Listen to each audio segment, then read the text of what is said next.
This is my 1990 Ford Escort estate, and that is a Volkswagen 2-litre TFSI engine. And in the previous episodes we've been building this car and I've been struggling to get the thing to run. But in this episode we do get it to run, and we finally get it on a dyno, but everything doesn't go as planned.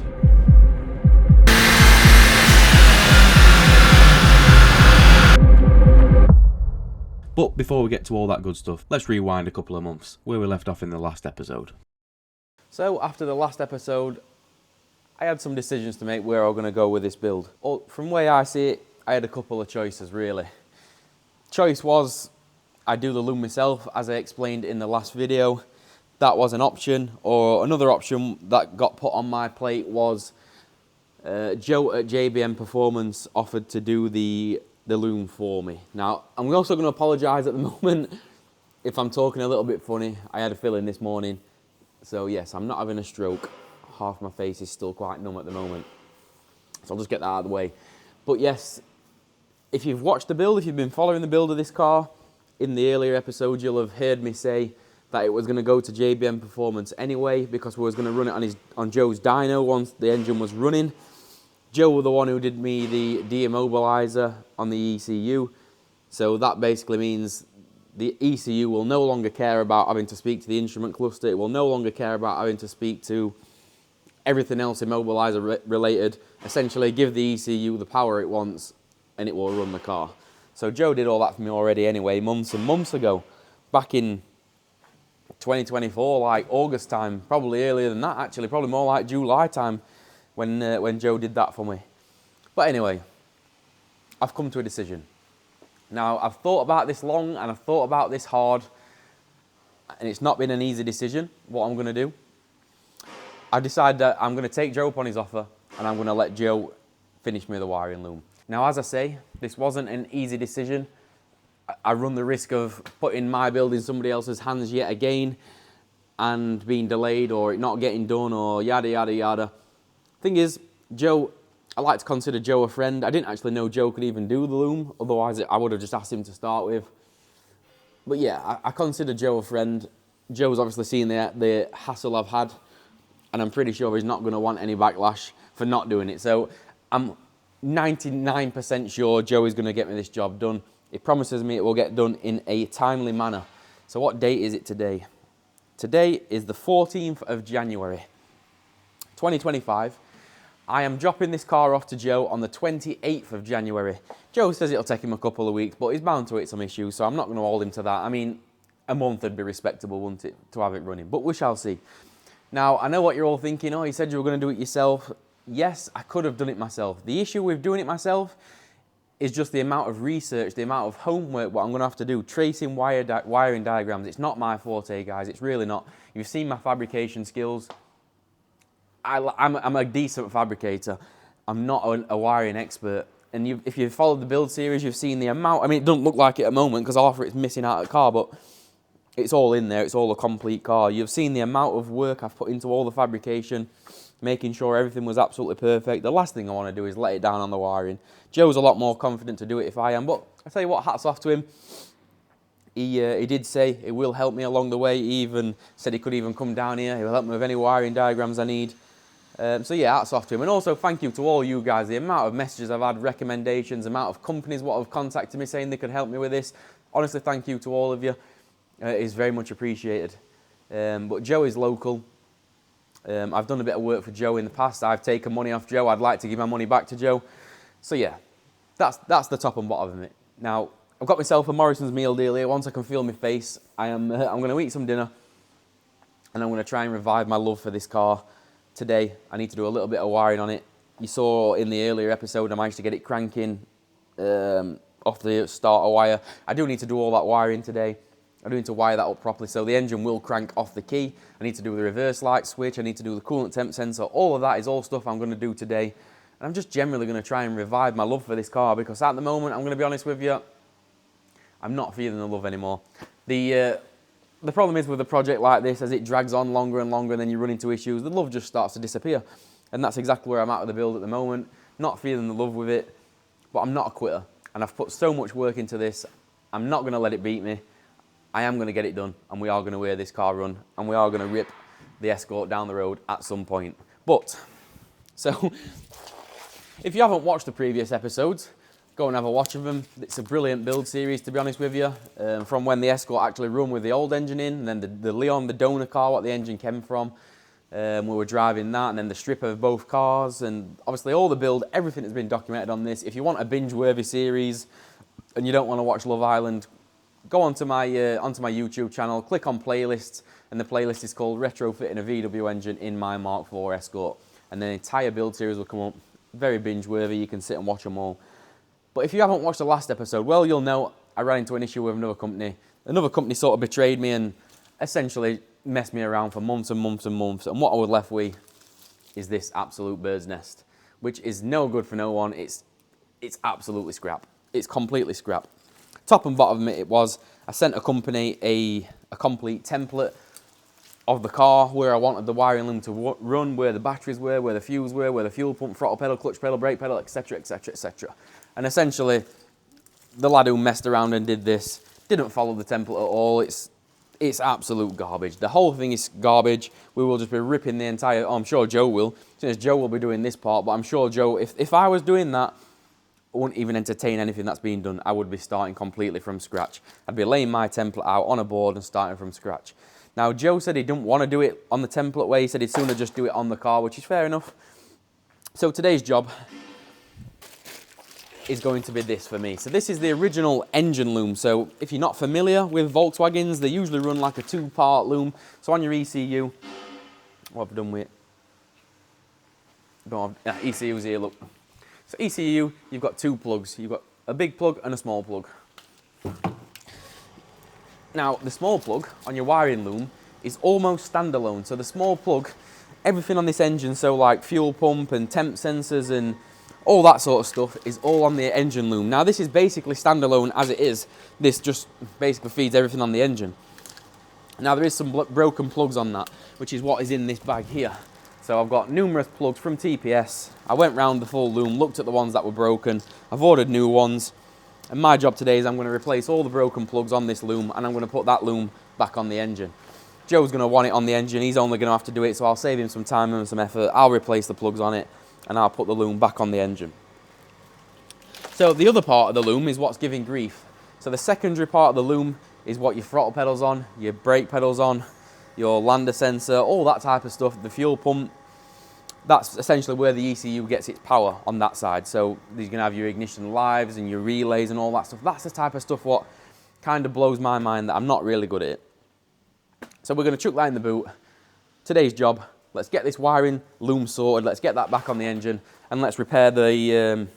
let's not repair. Let's get... This is the part of the original car loom. So I've already pieced this together to somewhat. That's the original starter wire. So we need to wire that to the one on the start motor. Then the car will crank on the key.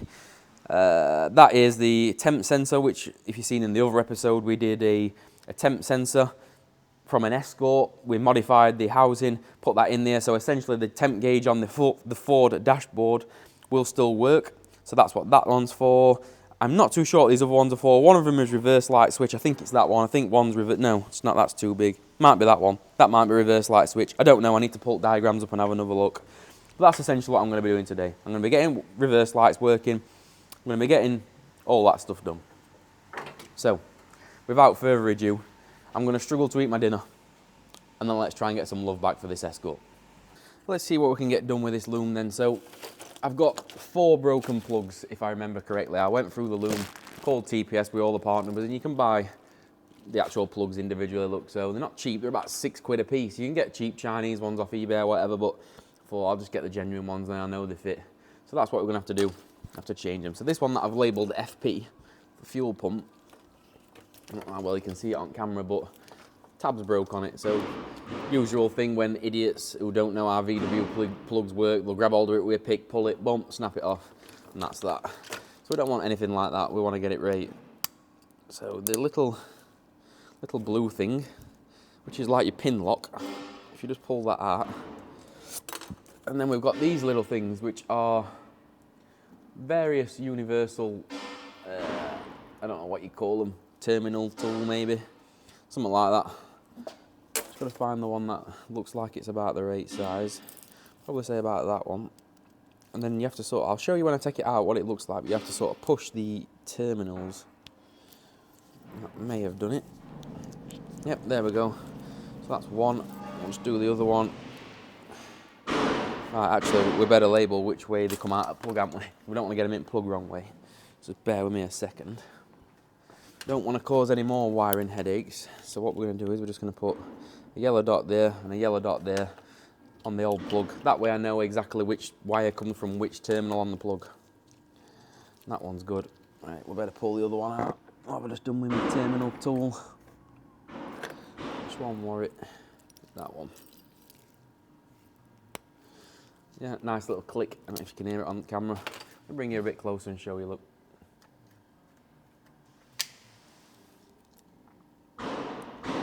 So if it'll focus, which I'm not sure if it will.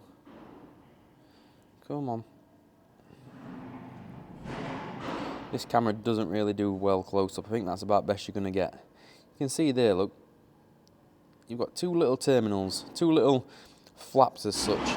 And essentially when you push the pin in, the terminal tool pushes those flaps down, allows you just to be able to pull the pins straight out of the plug. Fairly simple. We saw how easy it came out. I guess let's see if it goes in so easy. I need to find the correct plug for starters. Right, it's not that one. That's got a smaller terminal. Looks to me like that one. We'll just double check the part numbers. So that one is 4 Delta 0971 992A. Yep. So that's the correct plug. Simply refit it in reverse order. So we'll need to push the, it's purple on this one, the pin lock. It was blue on the old one. I don't think that matters. Let's see if the new pins will push straight in. Now the rubber seals are still on as well, so we don't need to worry about that. We just need to make sure we get the terminals back in their correct spot. Well, on that one, the left hand, the plug that way, the left hand one was the yellow dot.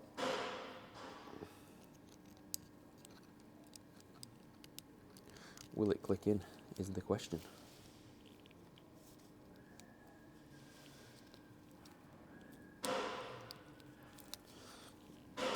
A little bit fiddly.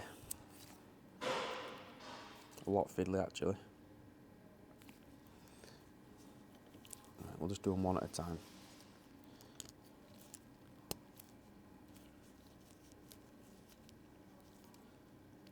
Yeah, there we go. That one went in. It had a nice little click then.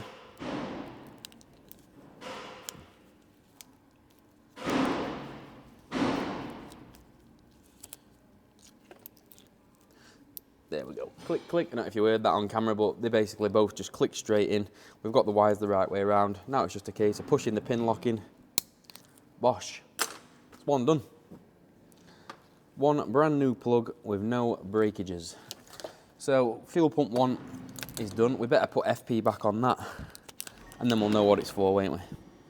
Because I did label everything up. It's pretty self-explanatory, but when you don't touch things for months at a time, can be quite difficult to remember where things go. Right, next up is that one, I believe, which is runner flaps. So a bigger plug, 5 pins plug. Yet again, exact same problem. Tabs broke off, and we don't want it. We don't want broke tabs. So this one, pin lock is there, look. Try and bring you guys in a little bit. Let me zoom you in a little bit. Maybe you can see better what I'm doing. There we go, look. So we'll pull the purple pin lock out. And now, because this is quite a complicated plug, I may well just do these one at a time, you know, so I don't get them back in the wrong positions. Let's get the plug first, make sure it's the right plug before I take them all out.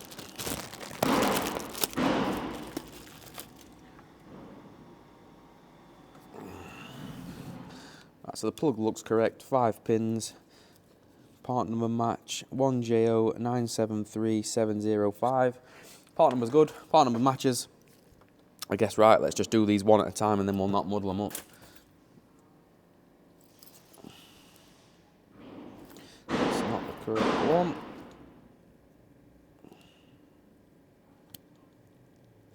That's also a bit big. So I'm just trying to find the correct one. As I say, this is like a universal set.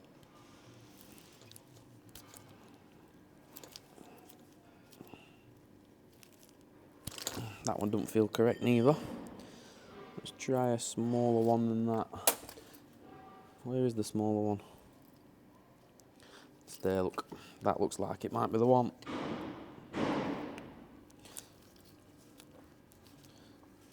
Oh, it's tight, that one. Let's try one of others first, because that one don't want to come out.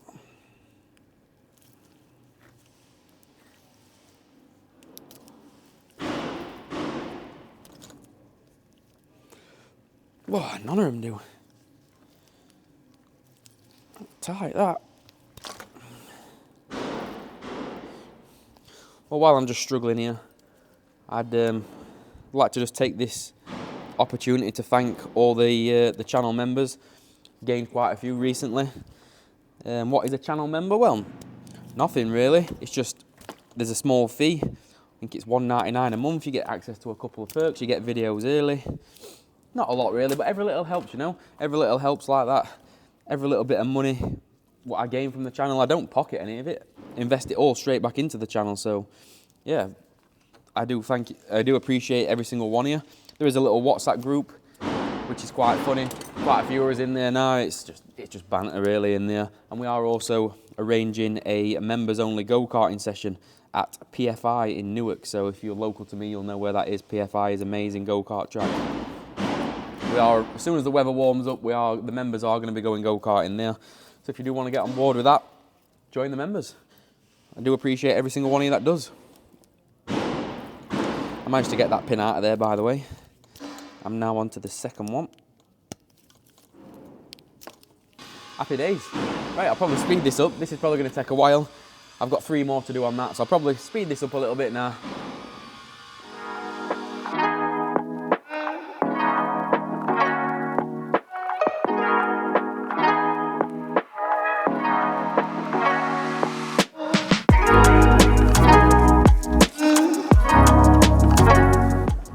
So initially, I don't even know where to start. Like, it's been a long time since all this was took off, and I didn't even take it off. That car took it off, so gotta try and figure out where it all runs now. Which will take a minute, yeah. Which will take a minute. Make sure we get it all routed right. And there we have it. The engine loom is all on. Took a while for me to remember how it all goes, but it's all back on the engine now at this point.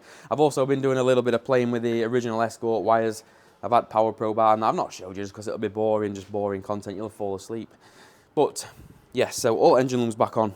I'm running out of time though now. I've got a couple of other jobs coming this afternoon, so I am going to have to jack this in very shortly. But I'm hoping to get back on it tomorrow, maybe the day after, because I need all this done before the 28th. So let me show you what I've got here, look.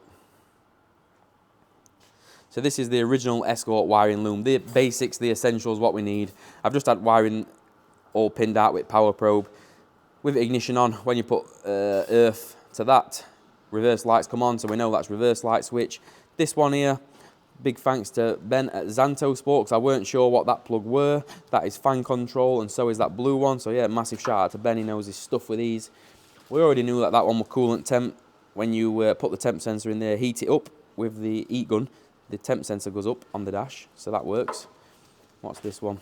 That one is starter exciter wire, which you know where that needs to go. That goes to this plug here. Let me try and show you. Look, that goes to that. So when we turn the key, the car cranks. We already know that. We tested it in the last video. And this blue wire here causes some confusion. We weren't too sure what it were. Now we know what it is. Again, thanks to Ben. It is for the battery light on the dashboard. So when the ignition's turned on, this has got 12 volt to it. Now when I put earth to it with the power probe, the battery comes on. Now the way that works is it usually plugs into alternator somewhere. The alternator turns off the battery light. Not too sure how we're going to get that working on this, if we're going to be able to get it working on this, because obviously the alternator load signal on this is controlled via the ECU. Again, I'm not too sure how that's going to work. This is why I don't want to get involved with it, boys, because it's not really my forte. I don't know. Without doing tons of research, I don't know. Sorry, Joe, but that's going to be your problem. It's going to have to be. I'm going to do the most of it I can, but stuff like that, you're going to have to rack your brains on, because I'm not sure how you're going to get that to work, or if you're going to be able to get it to work. We'll see. Right, I'm going to have to jack it for today, boys. And yeah, hopefully I'll resume tomorrow or the day after. All right then, so fast forward what should have been the next day, as I just said on the previous clip, or the next couple of days, can't remember, it was quite a while ago since I filmed it. This is actually 2 weeks, so fast forward 2 weeks. I've just been so busy. I've not had chance to do much more on the Escort. But right now, time is not on my side. This car is going to Joe's tomorrow afternoon and it's still in 1,000 bits. I've still not got any of this wiring done. So today and tomorrow, I need to get this wiring sorted, ready to go to Joe's. So what the wiring that I'm sorting, at the moment I've got the coolant fans, I've got the starter and reverse lights and all that sort of stuff. I want all that done. I don't want Joe to have to mess with that. I just want him to concentrate on getting the loom to make the engine run.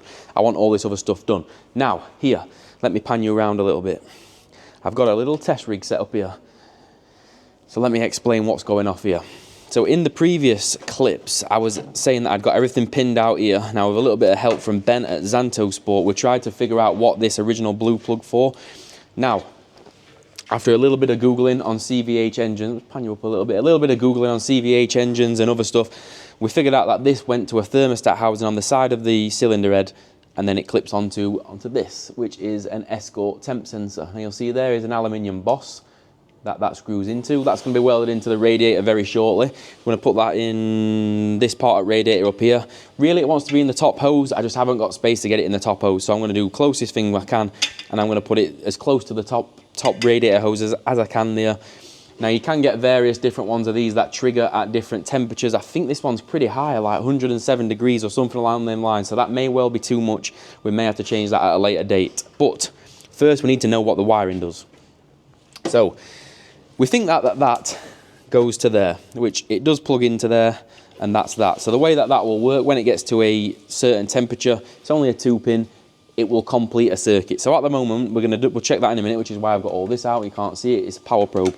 In a minute, we're gonna flick the ignition on, and we're gonna see what power we've got at this. But the problem came when we got this plug. So this plug is what I believe went to the original coolant fan. Now, we're going to test the lives on them at the moment, and then we're going to see what's going to happen. So let me flick ignition on, and let's see what we've got.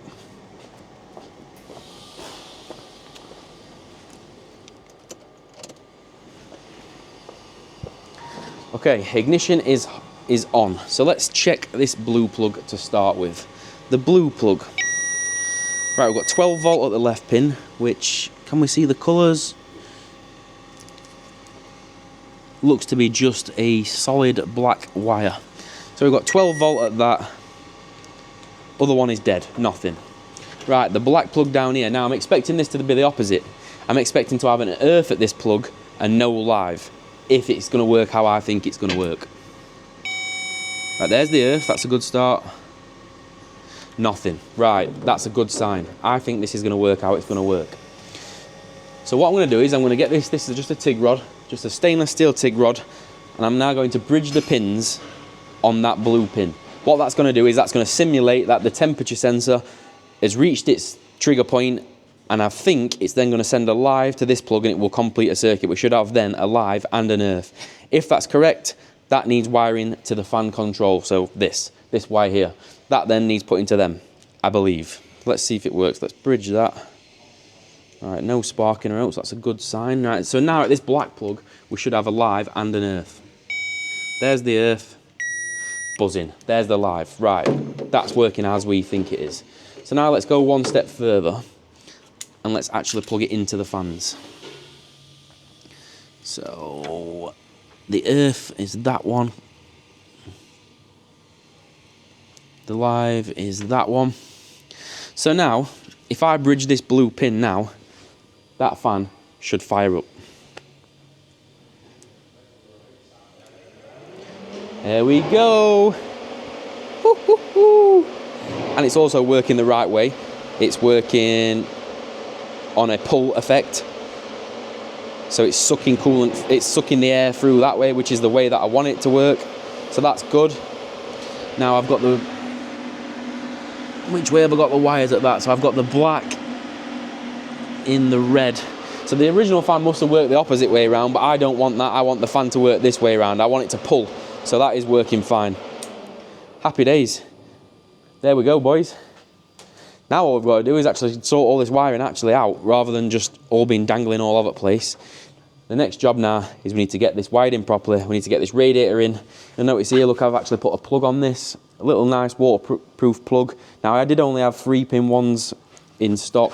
So I've had to just do something a little bit ghetto, and I've had to just cut one wire off there, but it's better than bullet connectors in it. So I think the first thing what we're going to do is we're going to get the car back together. So what I mean by back together is I'm going to weld that boss in the radiator.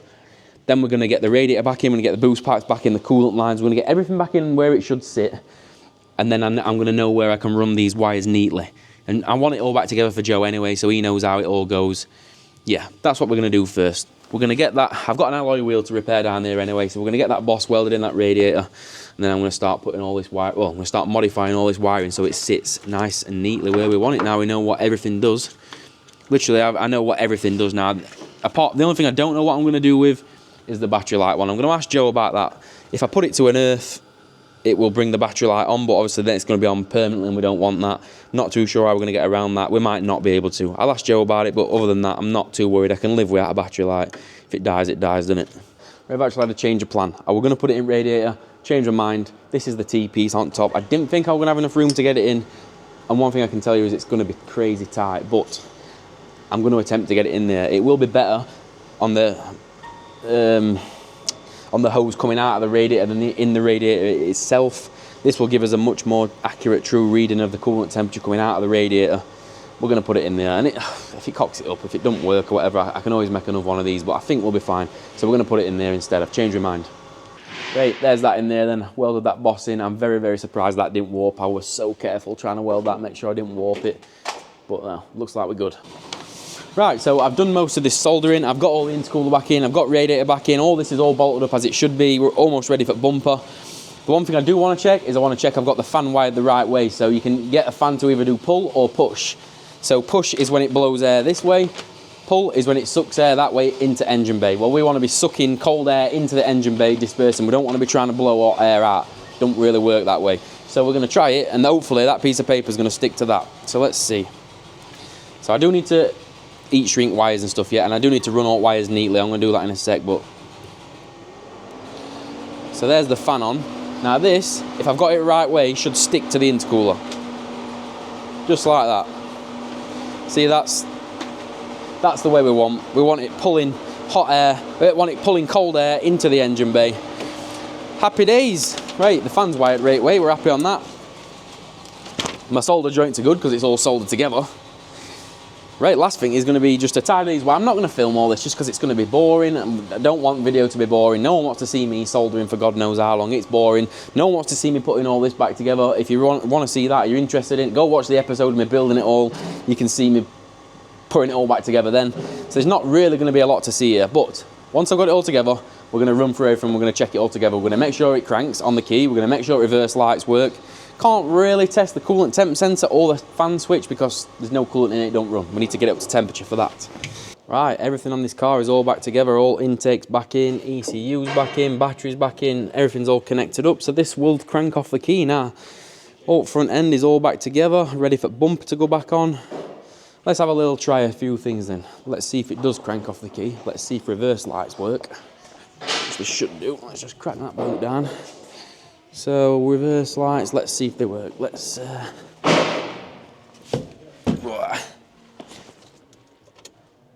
will it crank off the key? Let's see.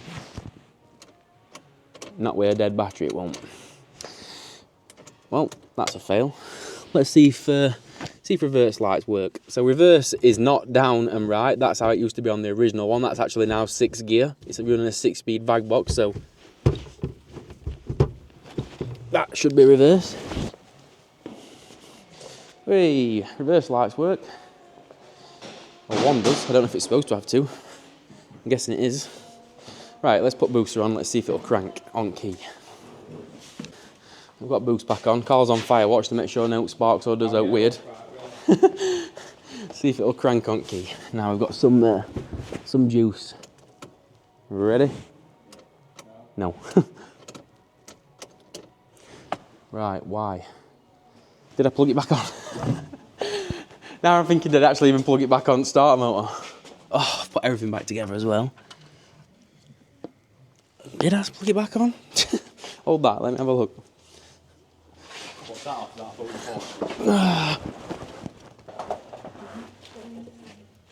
Did I bollocks? Right. Make sure ignition's not still off. Now it's actually plugged on. Let's see if it'll crank again.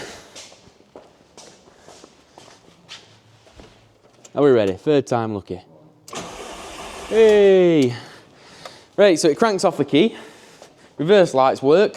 I can't test coolant temperature, but me and Carl already tested it ages ago, so we know that works if it's plugged on, which it is. And that's about all I can test, innit? Alternator's wired in.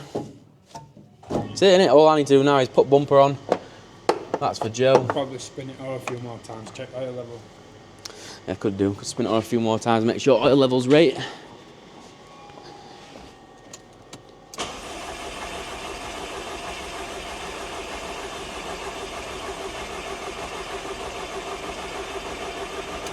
Right, let's run through lights. God, what a sack of shit. Right, ready? Side lights. Headlights. Which one's not working? Joking. Hang on, that one, this one did have a bit of a dodgy wire. It does need repairing. Oh, work then when a big spark come on. Yeah, it's a bit of a dodgy connection. Right, so I do need to sort that. Headlight, flash. Left indicator. Right indicator. Yeah, it's that dodgy connection. Stereo works. Right. Well, we know back ones work. Brake lights won't work at the moment because brake lights are not wired in because we're using a Mark IV Golf brake light switch. So that's going to be Joe's problem. Joe's got it's only 2 wires. It's a 4-pin brake light switch, so 2 of them an ECU sensors, and then the other 2 off of the actual lights on the back. So that'll be Joe's problem. I'll tell him about that tomorrow. I'm sure he'll be pleased with that. Right, we're about ready. I'm going to put bumper back on. That's about all I can do. Oh, fuel pump in boot. Happy days. So next time you see this will be tomorrow with bumper on when I'm loading it on a recovery truck and we're off up to JBM Performance. Cut to tomorrow.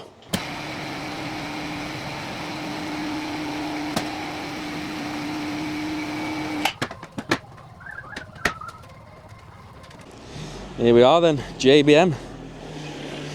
May just got a reverse up there, he reckons. The mint footage if it's M3. I said, let me grab camera. I'm joking, I'm joking.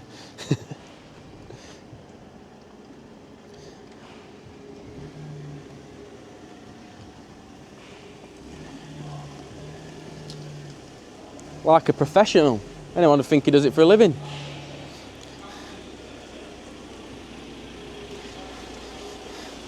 Just to add, May does not do a recovery truck for a living. This is a friend's truck.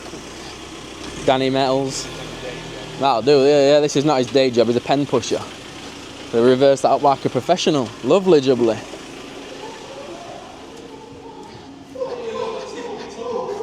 Where's that Jack, look? Let's get him on YouTube. Is he, look? Right, we're not zoomed out, boys, he really is that small. You see him on Joe's Instagram, he's a lot smaller in person. This is his village, look, known village. This one done, Joe? Yeah, it is, yeah. This is one I've been looking at on Joe's Instagram. It's filled me full of confidence. You've been doing loads of wiring crap on this, haven't you? Hopefully my Escort might run eventually. So when Joe said you were bringing your Escort down, I'm like, I won't think in that, I won't know how much she costs.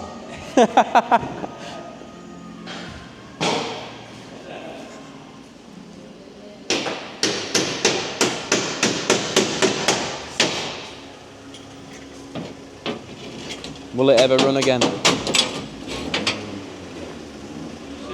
a lot more together than last time I've seen it. It's together. I've put it all together because there's no worse than bringing a car what's in 1,000 bits. So I've put it together as a complete car. So I'll give you a look round it. Awesome. Just come and look at this. Look, Joe. Don't mind this. Look. Don't mind that rot hole in sill here. We're gonna sort that honestly. Look. Don't mind that.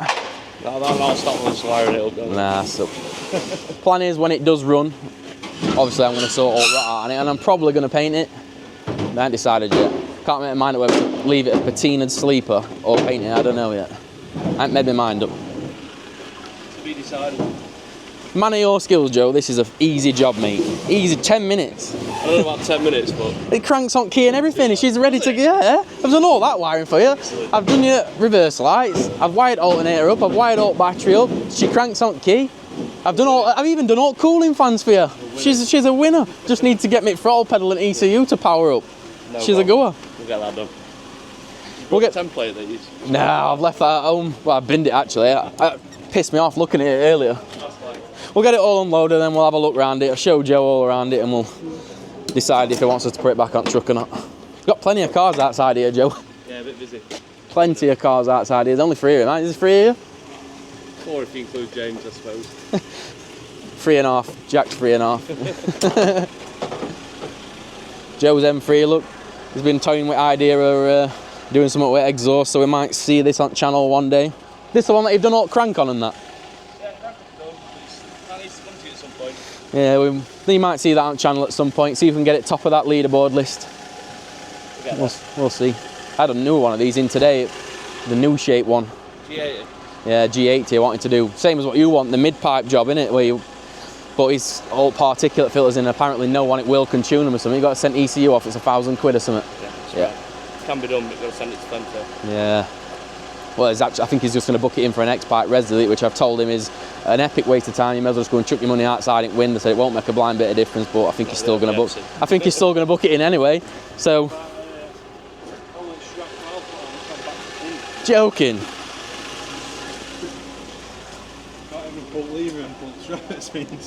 Carl, look, he's not even here and he's causing grief. He's a nightmare, that kid. So this is only drive I'm going to be having in Escort for a long time. Reversing it off truck into unit. Is winch off at that? Yeah. You'll have to give me a pull back then. Here we go, we're moving. You got brakes? Yeah. Yeah. Yeah. You got them on? No. You got no brakes, I can catch you. I have got brakes. Go on, it's down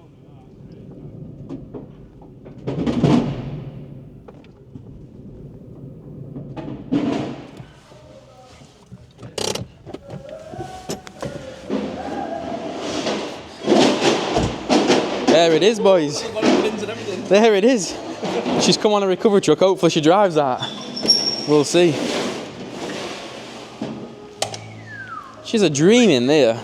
Absolute dream bus. Ready to go. Let's go to Escort. It does go in there, but there's a plastic thing what's missing. Sweet as fuck. Right. What's what then? Battery cables and everything. Done it, mate. All that's done. Literally, right. So My job's finished. cooling fan is all wired up to the original Escort. We've got original Escort fan trigger switch in thing here. That triggers at 100 degrees, or it's supposed to. I've bridged it with a staple, and it fan kicks in. Yeah. Got its own power. Reverse lights are done. Alternator and thing is all done and fused. Starter motor's done and fused. She'll crank conk key. Which thing that you told me about? This is a nightmare, right? So I'm not happy with it, Joe, I'll be honest. I'm not happy with it. I know that this cable is destined to fail because of how close it runs to turbo and exhaust. Yeah. It's either going to need altering route-wise or it's going to need some shielding on it. I know after a good few hard pulls down road, that's going to get minced with heat. Yeah. I'm not happy with that. I am going to change that at some point. That's better. Look, Jack, bro, his light's way better than that. So I'm not happy with that. Some fire sleeve we can put over that for him. That's a good point. Might be some down there. That might work. Half a chance. It does work. The clutch pedal is a little bit stiff, but I've made this so it's removable. So if I make a taller one with a bit more leverage, it'll. But obviously, at the moment, till it runs, I don't know how clutch engagement feels. Yeah. I had a nightmare with that. That would, as you can see, I ain't got much room in bay to start messing. I'm admiring the ingenuity coming up with that. When people usually do these with Zetecs in, the top at brake pedal, clutch pedal comes through here. You can put that cylinder, that, on this side, but because turbo sits there on this, and obviously I can't come any more forward. It just weren't happening. I could not. The pedal box is made out of Stella cans. It's that flimsy. There was nothing I could do other than that. It's just a spare Jubilee for us, this one. What's that? Oh, we're looking for that. Yeah, we're looking for that. It's a spare, that. Don't worry about that. It's cool. So yeah, it'll crank on key. That's done. You got the MAF connector? Yes, it's in boot. I'll show you that. Do you want to see my wiring loom? What Let's have a look fucking at it. matey did down Portsmouth? Have a look at that. This up, right, just before I show it you, all this needs is ignition live and it's ready to go. Oh, God. Okay. Just needs ignition live and yeah, theoretically it should be ready to run is what he told me. I was like, mate, you are taking the fucking piss, aren't you? Oh, yeah. You are taking the piss. So Hang on, I've got some other bits in boot what look important to me. The only times with the ECU side of it's already there. Right, so I'd say that's pretty important. We might need that. That's OBD plug.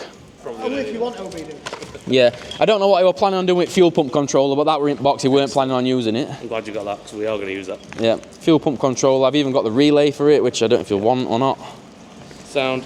Everything else in that box is what we're left at loom, because basically the loom, I stripped all the loom for him. Is this all from the Leon then? This is, I think a lot of this is Rammel, to be honest. I don't think you need any of that. I stripped everything that I thought he'd need out at loom. So that is basically how I sent it him. The only thing he's done is put green tape on it. But he's just been snipping everything out. And it, as you can see, it is nowhere near ready to run. Nowhere fucking near. Yeah, I'll look a lot better than that when we're done with it. But everything's there. Depends, I mean, Everything's there. Everything was labelled and everything. So Lander 1. Basically, Joe, what I wanted is I wanted it to just run like original. I wanted all secondary coolant pump. He'd just fucked that off. He just snipped it out. I don't want that. I want it all to run. Yeah. I want to be able to get in it and drive to Santa Pod and know it's going to get there. You know what I mean? I want it all reliable. as far as the wiring's concerned, we'll get you there, definitely. Fuse box. Yeah.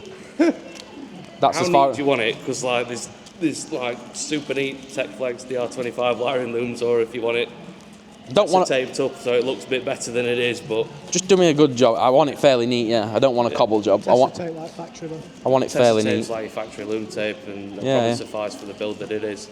Yeah.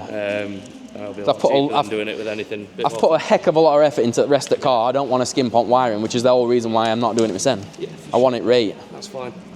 All the plugs are there, MAF plugs there. Whether or not all wires, God knows, I don't know what he's been snapping. I'm feeling ill for rest of the week, to be honest.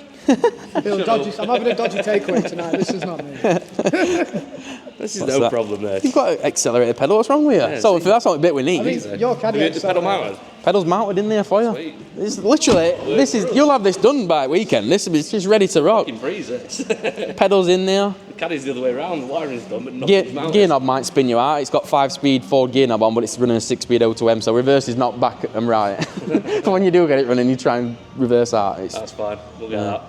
Clocks here, Joe. This might be a bonus tack. Don't worry about it if not, right? I did manage to find some ultra rare Lockwood clocks, which are from an RS Turbo, which have got a rev counter on them. Matey was saying, oh yeah, it'd be right easy, use this conversion box. If you can't do it, forget that, I'll have to run with that. So I can put the wire in there for it, Yeah. but you will need a conversion box. Yeah. With that. Yeah. You might have to send them off. I do know a guy that can do that though. Right. I'll message him and find out. Just because this has got a clock. A clock is not ideal. It would have been nice to have a rev counter. They are just bolt straight in. I can't say for certain if we can make that happen. He's done conversions for other stuff like this. It's only like doing a 180 in a Mark 1 Golf, isn't it? They use the same sort of thing, don't they? Using some sort of box to make rev counter work. I don't know. At the moment, making it run is my priority. I'll get that done, that's not a problem. But all this is done. Ignition, there is no lights for ignition because there isn't any. The only thing you had before were a battery light, which actually, I can explain to you, but it'll crank on key. Sweet. The battery light, again, I don't think there's a way around this. Underneath here, it's labelled battery light. Yeah. It's like a one-wire thing that used to plug into alternator. Now, when it starts, alternator earths it, that turns battery light. No, sorry, might be the other way around. Basically, if you put that wire to earth, battery light comes on. Can't really get around that on this, I don't think, can we? If not, snip it off. If it dies, then I know why. If batteries goes, I'm not that bothered about that. Not that Should be able bothered. to get it charging. I've been through alt lights, I've done alt lights. Alt car electronics should be happy. Only thing you just need to do is make ECU happy. Yeah, that's fine. We'll do that. This is that's all- the way you want it to live. It's all mounted. Everything's Perfect. mounted. Yeah. That's about it, isn't it? Yeah, I think so. Got work cut out of this one, Jackie boy. This is what it is, isn't it? It is what it is. At least everything's mounted and we've got a place to aim for. Yeah. Like, this shield comes out dead easy. 1, 2, 3 bolts. Another bolt there. Take that out. And then the wiring that you need access to is there. You can also see a lot of it from underneath. Yeah. Like, What holes have we got to pass wiring through the bulkhead? whatever one you drill. Okay. Wherever you want to drill it. There is an hole there, but it's not very big. Feel free to drill an hole anywhere you like. Might just enlarge that one then and we'll grab it in it. Christmas tree. Well, I tell you what, you being small, Jack, is going to work perfect for this job because it's not made for fat kids in footwell of this. if you watch, yeah, Joe, stay out, mate, stay out. Just send him in like a little rabbit up an hole, isn't he? It's a backhanded compliment, that really, wasn't it? I like the little bigger you. Yeah, but I'm the fat kid. You should see me on my videos trying to get in footwell area. I'm like, once you're in, I can't get out. You'll be like a little mouse in there. I'll just send you in on a piece of string. You watch the seat video, you climbing in that McLaren, doesn't it? McLaren. It's not for public viewing. They're not meant for fat boys. Every time we went to climb in, I'm running straight over with camera giggling. Yeah. There's an overall up here and all. Sound. I'll get this going. I've done you a little love note on seat so I can say, reminder what, engine's got oil in it, gearbox has got oil in it. There's no coolant in it because I didn't know if you'd need to disconnect, so I highly doubt it. Got fuel in it? No fuel in it because, again, I hadn't been to a petrol station, but yeah. I didn't know if you'd want some special 99. Yeah, I didn't know if you want some 99 in it. I don't know what you want in it. This life is going to want pegging away from that. Yeah. It's going to end up rubbing through. It is a bit sketchy, isn't it? I've had to alter that already, which deeply upset me because this were all powder coated and it didn't fit around them wires. Feel free to modify it some more if you want. Is what it is. If you want to put another notch in it, feel free. I wonder if we've got any of that rubber stuff that comes that goes around inside of them, you know what I mean? Because you never use it all, do you? Yeah, we'll have some of that kicking about. Could have some rubber. Also, this is sketch. You might have got one in your drawing. I need like a 90-degree one, what goes in like a VAG. What comes out, that's also going to rub through that, so I'm going to lose brake assist after about an hour's worth of driving it. It's only got a bit of glue in there just because it weren't that much of a tight fit. Could do a 90-degree one, that'd be a much better fit. Coming onto the back of the pass-through where it goes into the flanger inside of there. Yeah, it is, yeah. Yeah. Just wants like one of them 90-degree ones with barbed end on for that. Have a look if you've got one, you've got one. If not, I'll fathom something. See what we can do. Yeah. It's your mission, Joe. Don't let me down. Don't let me down like all the rest of the guys. For God's sake. I'm going to burn it if not. We'll get you going, don't worry about it. If it don't come out of here running, I'm going to burn it. I mean, it can come out of here rolling. We've got like a downhill drive. Yeah, see how far it gets. It probably gets to number 11 over there. See, innit? Get it going. We'll mock it all up. Make sure it does run, and we can smart it back. Well, it definitely runs because it came out of a donor car and it ran a dream then. But obviously, you know what I found when I took it to bits. Cam follower had wore through on it, and the cam was worn slightly. There's no denying it. It was worn, but me driving it, fraping it up, bypassing it, actually looking good on logs is the two different things, isn't it? When you get on some logs, it might be down on fuel pressure. I have no idea. It drove a dream. No lights. It drove no noises. I would have never known. I thought I'll just check it while I'm here when I had it in bits. Surprised, to be honest. There were no noises out. You can watch the video yourself. Before I took it to bits, it sounded sweet. That engine it sounded an absolute dream. So I was gobsmacked when it wore through. I couldn't believe it. You got that MAF plug still in your hand? Yeah, I've got it. Look at it. It's on loom. That MAF plug's on loom. No, Yeah, it's on loom. So where's the fuel pump setup in this then? Oh yeah, fuel pump. I showed you that. Fuel pump. So it's running a RS turbo fuel tank, which has got a swirl pot in it, because this used to be a carb engine. There's fuel pump setup. Running original TFSI fuel filter because it is built-in regulator, isn't it? Excellent. Yeah, it is. Yeah. So that apparently. Bennett Zanto Sport, that's a 044 pump. I said, is that going to suck fuel out of tankers in? He reckons, yeah, greedy as fuck. He reckons it'll suck it out, no problem. So I'm hoping that's going to suck fuel out of the tank, send it straight down, we'll see. Are you in touch with the guy who sold you that? Who what? Sold it me? The fuel pump. I didn't buy it off him, it was just, Ben does a lot of old Fords. Okay. And he, obviously this is what they use on Zetec turbos and all that. I just want to know if it's PWM compatible, really. Oh, I ain't got a clue. Not a clue. 6.4. Not a clue. Maybe 6.6. That wrong one. Yeah. That's it then. Just change it and add it to my bill. Add it to my bill. Fucking 15 quid or something, aren't they? Just change it and add it to my bill. Yeah, that's fine. Well, we'll find out if it's PWM compatible or not, because it's either going to fire up and regulate or not. What's PWM? Enlighten me. Swift modulation, so it's like, do you know, well, you understand duty cycle. Yeah, I understand duty cycle, which is why I say controller. Matey boy weren't going to run that. He was just going to chuck it straight on a relay, and I'm like, I don't think you can do that on a TFSI. It's got to have duty cycle on it. Exactly. I don't think he understood how a 2-litre TFSI worked fueling wise. 180, he's done many of them. He said, is not a 2-litre TFSI. It's not. Valve turbo's way easier. Yeah, fueling system's completely different, isn't it? I don't think he understands how high pressure pump worked on that. That's the thing. They're port injected. These are direct injections. Exactly. My understanding is that cannot just be working at 100% duty cycle, feeding that pump constantly, can it? It's got to regulate, hasn't it? It can, it's going to cause issues. It's not how they're designed to work. Yeah. Well, we'll find out soon enough, but we're going to wire it in with the controller anyway. So yeah, that's why I say. Worst comes to worst, if that pump doesn't work, find one that does, swap it out. Yeah, I had the original one to be honest, but it looked very similar to that. Once I took it out of tank, it looked very similar to that. Only a little tiny thing. Yeah. I could have just mounted that in there, but yeah. It's just mounted properly, not just thrown in anyway.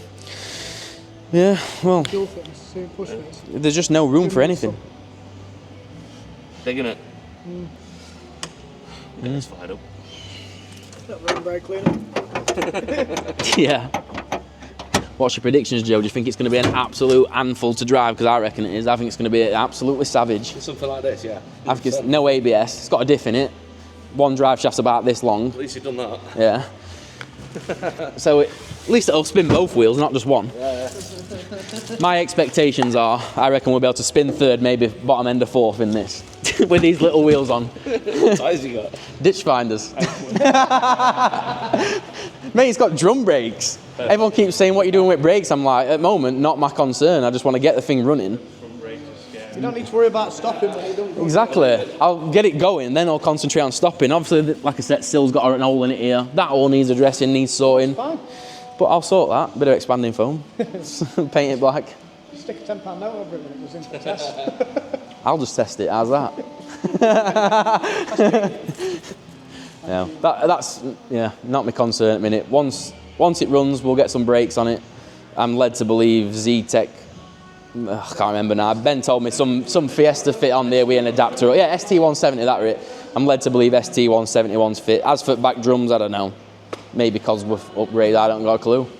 That's something I'm sure you guys will figure out later on. Once you've scared yourself a few times.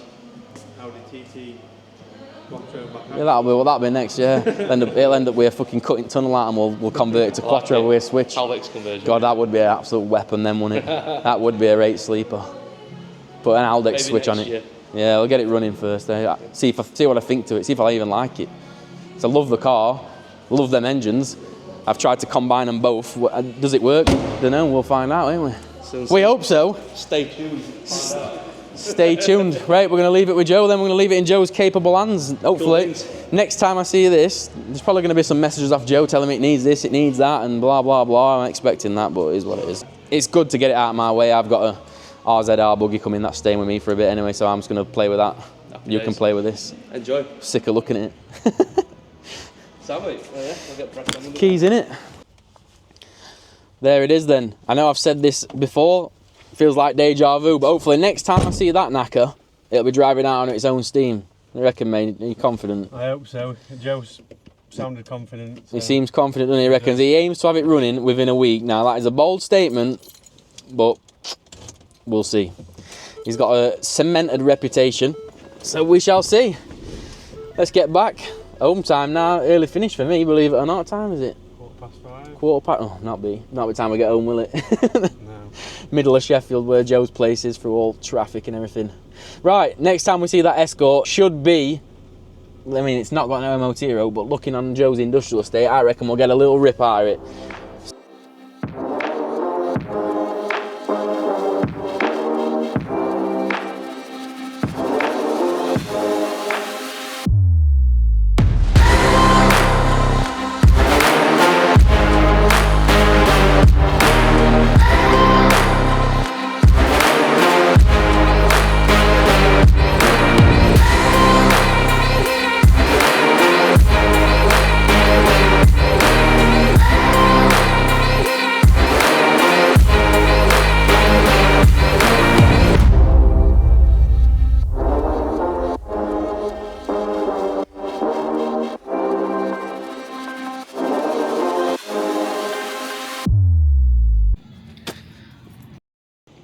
We have arrived. Here we go. There it is. It's quiet in here. How we doing? Where is everybody? It's dead quiet. Hey, up, Joe's here. Look, main man. He's here. Joe, is today going to be a big day? Because I'm excited. I hope it's going to be a good day. We're ready to find out. 2 months ago I seen this bad boy, and Joe tells me there's some big news on it. Yeah, it's ready to go. Let's get it running. So, I've not actually seen it in person for 2 months. I've seen some back and forth videos and pictures from Joe and stuff, but I'm led to believe that this will now turn on the key. I'll let Joe film at my reaction. Yeah, go on then. Let's go. Right, let's see. Will she go? Oh, I'm nervous. Never a good start, Joe. No. Never a good start. I fired it last week and it was fine. There we go. It is. Shit, I can't believe it actually runs. The Escort actually runs. There you go. Can you believe it? Oh, mate, I'm buzzing. I'm absolutely buzzing. Here's the main man, the star of the show. He's here, look. Come here. Come here, Jack.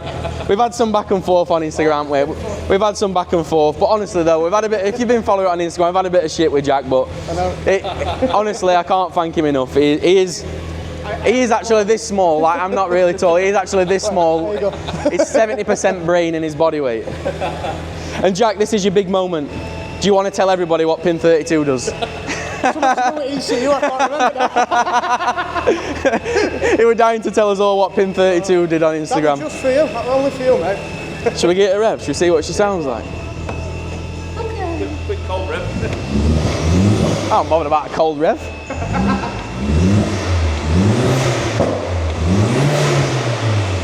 Sounds like a Golf. Doesn't it? Sounds just like a Golf. What's planned then, Joe? Are we going to get it on dyno today? Plan is, yes, we are. We're going to get it on the dyno. First, we're going to talk you through it. Yep. What we've done on yeah. little bits and bobs. Happy days. You guys to finish up. Happy days. Not many, but some. Yeah, I know there'll be loads, yeah. Mate, I'm going to drive this thing today. I'm going to rip it up here, definitely.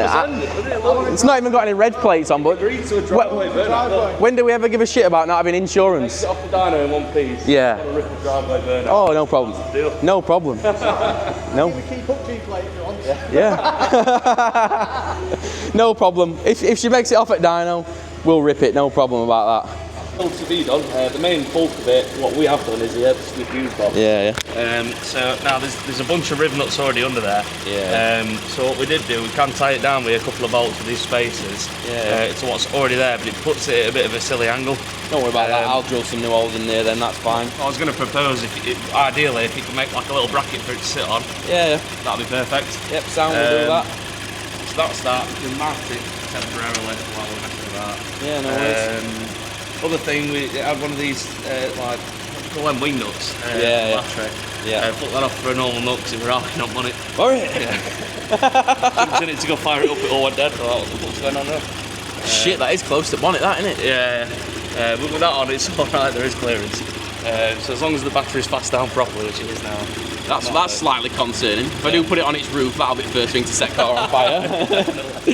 So there's that. Other bits still to be done is these two wires here. Yep. 2 gas of smoke, that's full. Clutch switch. You got it. Fucking clutch switch. What's going to be the issue with that? Because I've heard it's going to rev hang without a clutch switch. Don't think it will. Yeah. Given that it's in here. Yeah. But if it does, yeah, we can deal with that relatively quickly. And what do I need clutch switch for other than to have launch control? Like, can we map it so it hasn't got a clutch switch and will drive without a clutch switch? Yeah, absolutely. It will drive fine without it, as it is now. Because to be honest, Joe, I'm that sick of that clutch switch malarkey that I'm just quite happy to just not have a clutch switch. I did want launch control, but I can live without it, to be honest. Yeah. It's already got fucking pop and bangy crazy shit on it, hasn't it? If you want it, it's there. It's easy enough to do. If you don't, yeah, sound job. But if you want it, I've come up with a solution for that. So you can get Audi A4 clutch switch, which looks like your brake switch. What is this? You point it out. He's got his pointer out. That's the wiring. That's actually Jack's hand. It's been 3D scanned at yours, I think. The wrong finger up on it. No, we're just picking noses. So yeah, that's that really. Everything else we tried to neaten up, tidy up as best we can. Sweet. One issue we did have is the map sensor wiring. Yep. Somewhere in the engine loom it's cut or rough or something. Yeah. To save having to take all this shit off. Yeah. And go through it and find the broken wire. we've cut it at the other end and ran a new section of wiring in for that. Love that, love a bodge like I'm happy with it. Don't worry about it. That's exactly what I'd have done, so I'm happy with it. Exactly what I'd have done, don't worry about it. Carried away with all wiring work, so yeah. save a bit of time and money to do that. That's it sorted. Absolutely fine, happy with that, no problem at all. Everything else working exactly as it should do. All of these are in use as well. So we literally two just spares if anything else, you know, like later on down the line you decide how else needs fitting. Yeah. There's 2 spare fuses as well. We wanted to put it in that originally, but there just didn't enough room for all the fuses and relays that we needed, so that's why we've got an extra fuse box now. No problemo, no problem. We're just typing up what each one of them does. Oh yeah. So if you get an issue, at least you know what you're looking at. Yeah. But we'll come back to that in a bit. Yeah. No problem. No problem. Yeah, everything else is pretty much as was really. Happy days. The idea of doing what we've done is to make it look as neat and like we haven't even been there as possible. Looks good to me, boys. Looks good to me. I'm happy with that. It doesn't look like there's no bird's nests are out. I'm happy with it. It looks professional to me. I'm happy with it. And it's a runner. That's the main thing. It sounds just like a Golf. Madness. Right, do you know what prediction do we think we're going to have today? I'll tell you what I think we're going to have. I think we're going to 3 runs and I think it's going to be heat soaked to death because that intercooler is way too small for this engine. 100%. But obviously I've worked with what space I've got. Like a Golf, for instance, has got a massive front and it's got a massive intercooler space. This hasn't, so I got in there what I could get in there. I think the intercooler itself will probably be fine, to be honest. I think the issue's going to be the airflow to it. Yeah, there's not a great deal of airflow to it, is there? I did want to keep things looking not so boy racer, but I can see also coming out, to be honest. It's going to have to have a Corsa CGSI also in front bumper in it. That's what it's going to have to end up with. Yeah. Front plate and then we can just get a really small front plate and then just cut some holes at the side of it. Minute, boys, just to interest you a little bit more, I've lost logbook for it, so God knows I'm going to have to run it without reg plates for a minute. Oh no, what a shame. Yeah, what a shame. Trade plates are for it. Yeah, what a shame. Taking it Mexico, this one. Oh yeah. I'm going to have a rate rip in this, can't wait.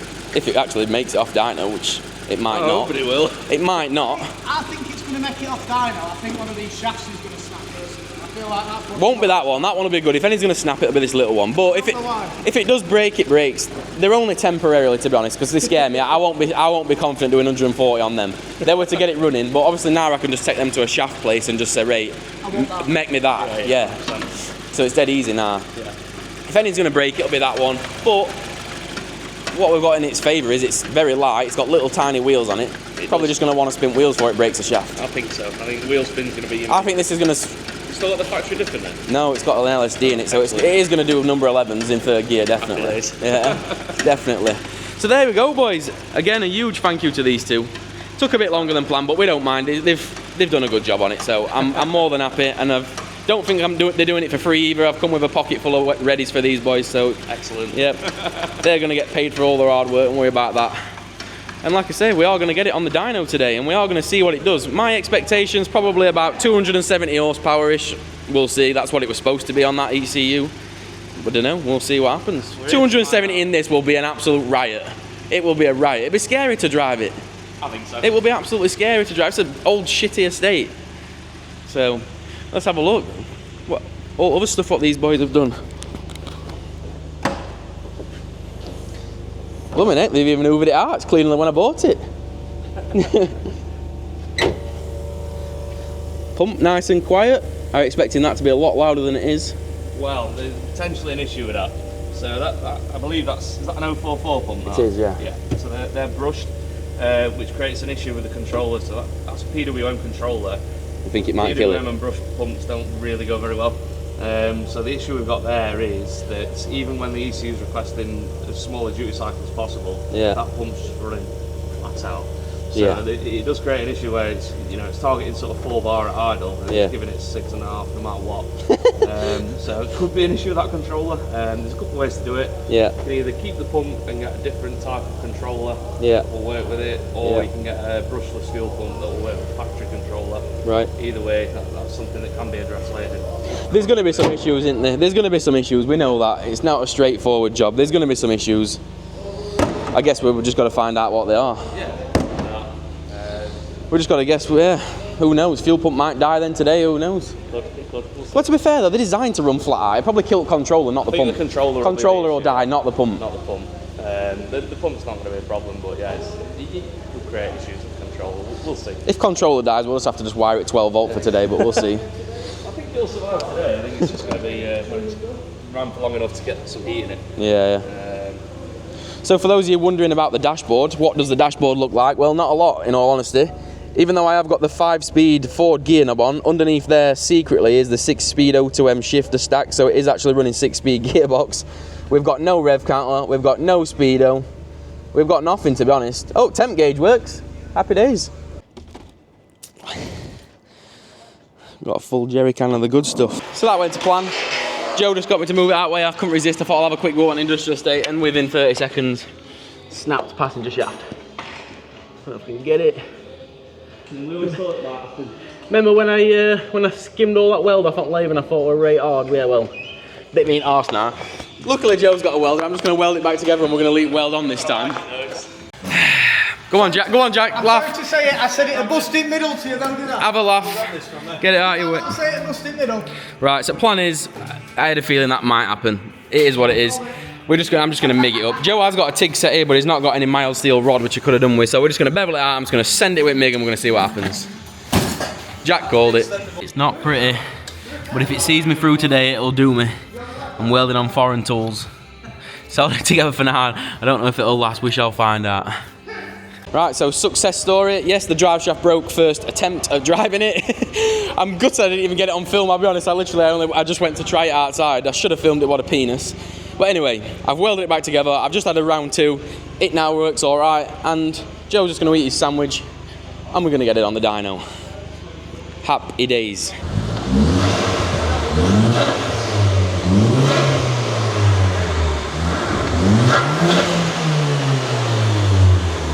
I tell you what, from the little go I've had in it, I can tell you it's going to be absolutely death-defying. Scared of it already. I already don't like it.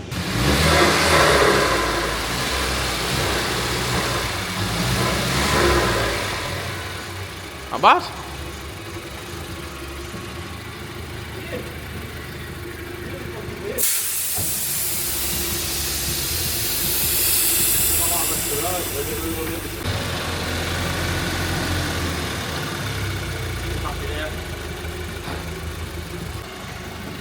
So at the moment, everything was going well until it wasn't. We've had the shaft issue, that were issue number 1. I have ran it up the road since.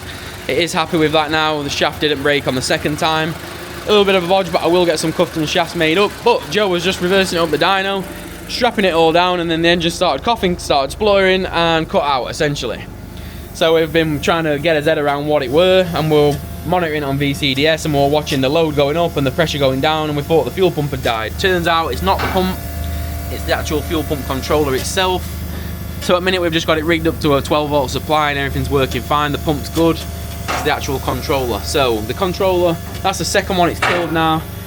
Pretty obvious now that that controller is not going to work with that. I don't know all the technical ins and outs. Joe does, he's just explained. Apparently the motor is brushless. Is that correct? That's a brush motor. Yeah. And the one that you need is a brushless. Right. So PWM controller. We need We can make that work with a controller. Yeah. We just need a different one. The factory one's not up to the job for this. There we go. Then you've heard it from the man himself. So we need a different controller essentially. The pump's all right. We thought the pump had died a minute ago, so everything just cut out and it all went Pete Tong. So the good news is, it's looking like we still might get a run out of it. We are going to have to do a bit of bodging, but that's what happens with stuff like this. We're going to have to bodge the wiring a little bit to give that fuel pump power essentially, because a minute ago, yeah, it just can't maintain the power. The controller's dead. Your fans are working, they're just dead silent. Are they on? Yeah. Hey, so Come on, it's cooled down. Oh, brilliant. So yeah, a minute ago we were actually concerned that the fan weren't working either. That seems to be working, happy days. I want to see that with my own eyeballs before I believe it. I want to see the blades spinning with my own eyeballs before I believe it, but... That's going down. Is it? Oh, is it on now? It can't, surely not.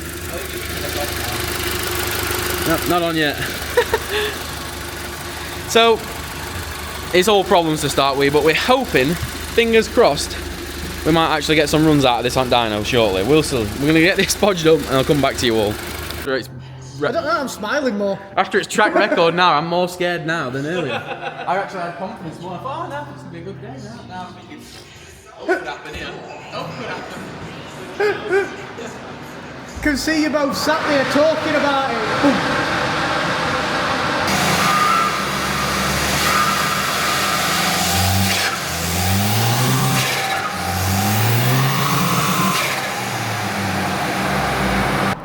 Set the revs up then. Oh, it's a squeeze in here.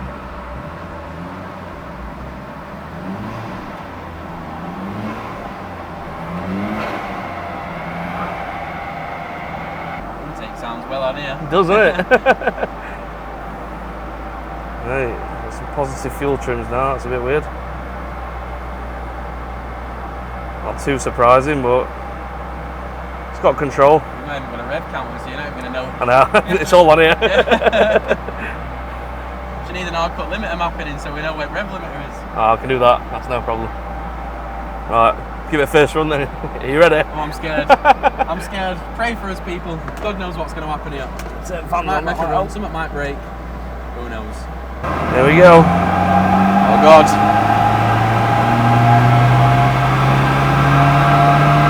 No boost.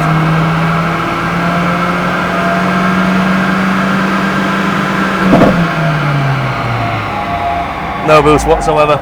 No boost. Nope. 85. 85 horsepower. She did 85 horsepower on first run. Is that because of controller, is it? It's going to be something. Being limp mode, isn't it? Because of controller. Yeah.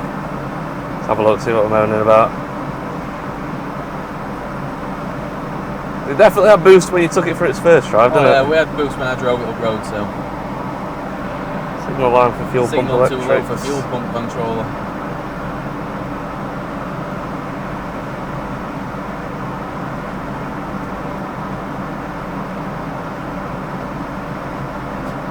Overboost condition. Yeah, that's unusual. That's fine. I think we'll be able to just run it straight again, to be honest. Let's have a go.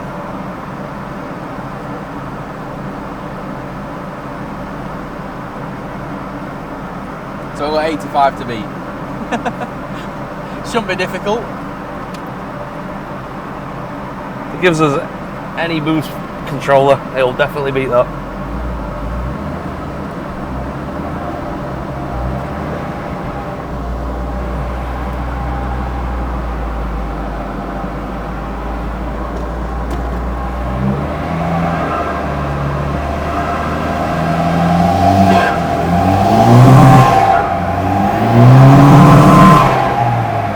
Not happy. Sounded like you were wanting to boost.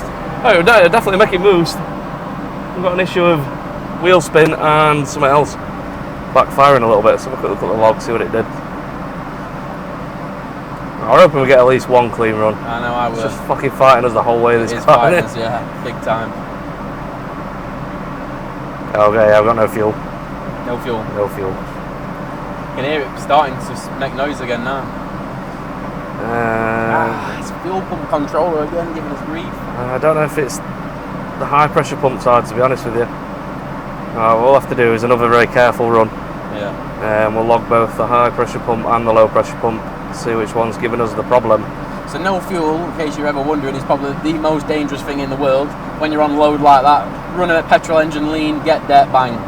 And it happens exactly quick. that. It happens really quick, so we do need to be careful of that. It's happened on this very machine, unfortunately. Yeah. It happens. It's not the end of the world. Engines are 10 a penny for these now, boy. It'd be nice if we didn't kill the engine. We'll see. Went down fuel. These like to blow a ring landing very easily, don't they? They do, unfortunately. Witnessed it. It is what it is. I'm not going to do that. Do it this way. Currently have plenty of fuel. Let's see what happens when we load it up a bit.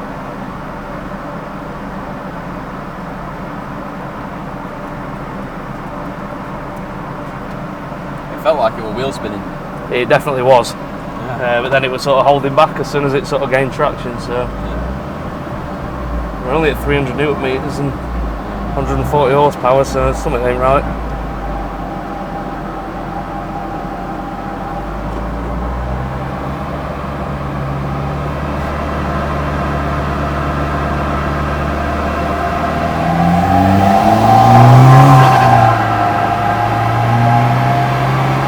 So far, didn't it? Dropped into limp mode again. Did it? Rail pressure looked plausible, didn't it? It was fine, yeah. It was there then. I don't know why it dropped off on the first run. Oh, this car, man. So just to give you an idea what we're looking at specified rail pressure and actual rail pressure. We're requesting around 130 bar, and for that run then we're giving us 130 bar because I was watching it, but just seen Joe barely give it any whatsoever. That would tickle if anything. But yeah, straight in limp mode. 130 bar, slightly concerning as well if it's got stock fuel pump in there. I don't think it'll make that. What's that? 130? Yeah. I think the rail pressure relief valve will open before then if it's got a stock on it. I don't know what it should be, so is that not normal? Should it not be requesting 130? Not on a stock high pressure pump, I don't think. No, I is that wouldn't likely a set it up that mapping way. change? Is that what somebody's asking for? Somebody's asking for 130? It's possible. I mean, did it ever have uprated internals in before, or? Standard pump. 100% standard pump, what we're in it. Still got the same pump in it. Give me a run. Give me a run. I need to see what's going on here.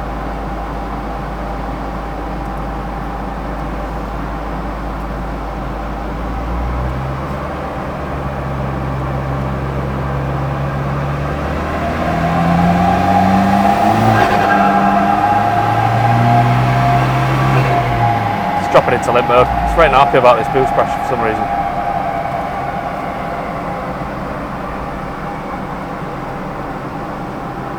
Yeah, overboost condition. Right, I'm going to make a suggestion. I suggest we bin this map off, start afresh.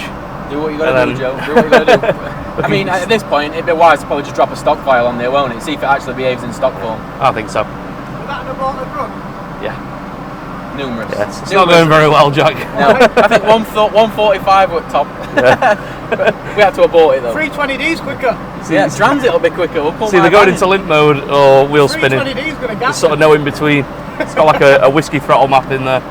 A little bit of throttle gives you fucking everything, so A little bit of throttle what? gives you all of it. Light switch. Whiskey throttle. Yeah, a bit of whiskey throttle. So, right, okay. So plan is, Let's do that. we're going to abort for the moment. We're going to write a stock file back on there, just because the file what's on there, I don't know anything about it. I know it drove in the old car because we videoed us driving it, but we don't know now. I think Saber's chasing us arse. Let's just stock it, see what happens. Put it back on stock, and then we know we're not chasing somebody else's map. 100%. Let's do it, and we'll go from there. Day just got from bad to worse, and I think this will probably be the end of it for today, in all honesty with you. We're not having good time here. So I've got a little broke piece in my hand. That's off an N75 controller. That we think that was broke anyway, but yeah. Now we figured turbo actuator doesn't hold vacuum. And that's writ day off, mate. On it? Yeah, that's writ day off. Potentially. We'll get the new boost controller on there. If it won't hold any kind of sensible control over it, then that's it done. That's it, that's Dyno day done. And we've not even got one good run out of it. We've not even got one solid run out of it. Every run's had a problem. Proper letdown, isn't it? Yeah, every single run's had a problem. But I think that's going to be the end of it. That's turbo off to change actuator. Bastard. This is it, innit? This is what happens building and playing with cars. We'll see how we get on, but I think this may well be the end of the day. So we've established actuator is dead. There's no two ways about it. That's knackered. We've put a new N75 valve on there. That were broke. Hopefully we might get a run out of it. Really, really hope so. Who knows? Feeling deflated at this point, but we'll see. Turbo's coming back off anyway now, so it's going to be staying here. These boys will be taking turbo off when they've got them in it. Got actuators in stock, so no brainer. Everyone's going KO4, but it won't need it, honestly. It will not need it. It'll be too much for this car. Too much. It's got differential, I mean. There becomes a point though when drivability will be ruined. Like a naturally aspirated K20 and this would have been a blast. So this is already an handful. I don't think it'll need it. Options on table in future, but I don't think it'll ever need it. Warm it up a little bit.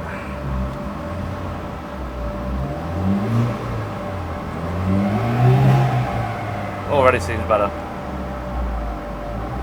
Already feels better. Yeah, it's nice. I think we'll get away with this. Might do. It's obviously not ideal. We know the actuator's faulty, but might get a run or two. As long as it's got some control, it's good enough for me. Get a bit of temperature in it. See how we go. Fuel trims are pretty high, so it's definitely going to need some work. Nothing we can't sort. What was that? So lambda controls like your fuel trims for the amount of fuel it's adding to try and get it to desired, which will be lambda 1 at this point. 20% high, like Under 10%, alright, fair enough. If I'm tuning them and trying to get them under 5%, ideally. Just to give the ECU that bit of control. If the pipe comes off or something goes wrong, it can at least save itself. If it's already at 25% and it's not got enough fuel, it needs to add more to cool its cats down, if it's got cats or whatever. So it wants more fuel, is that what that's saying? Yeah, it needs more fuel. We know it ain't going to be down to the low pressure pump, so it's either going to be the high pressure pump or the injectors. The cam, like I remember there were a bit of damage to cam, weren't there? Yeah, that will create issues as well if you can't. There were a bit of damage on like cam. a mechanical pump in it, so if the plunger can't go as far, then that can cause issues as well. But also things like the mass airflow sensor scaling, if you've got a different intake on it, things like that. Which intake is all custom as well, so There's things that we're going to do to tidy it up a bit. The long-term trims will be kicking in now, which is why I'm making it look a bit better. Yeah, stuff to do anyway. Pretty much up to 10. We'll get it set up, give it a run.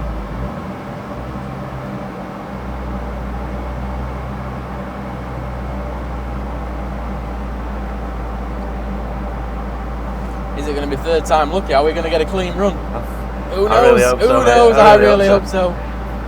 We're on the stock file at this point. Yeah.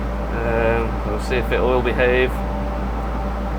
Stock file should be about 190-ish, really. I think now are they 190? Roughly, yeah, 190, 200, I think. Yeah. Oh, yeah, well, ready to find out. Start the logger.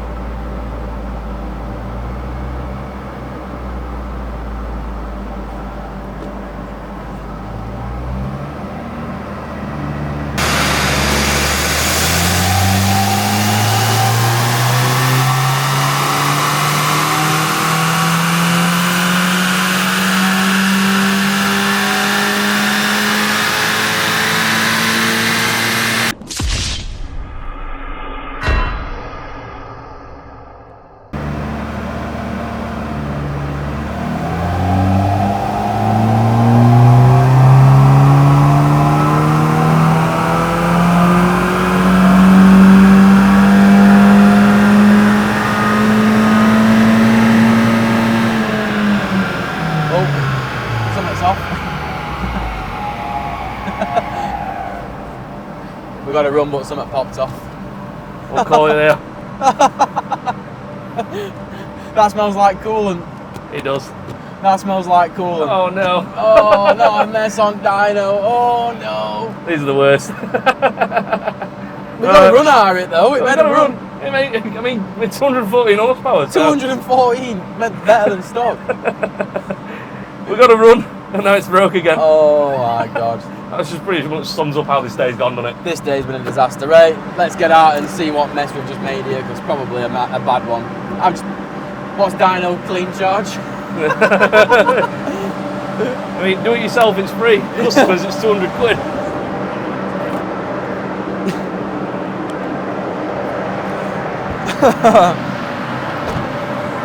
Well, uh-oh, we're bleeding coolant. What went bang? Something went bang. Something at the front of it. Yeah. Something went bang. We've lost coolant. We've got the Red River.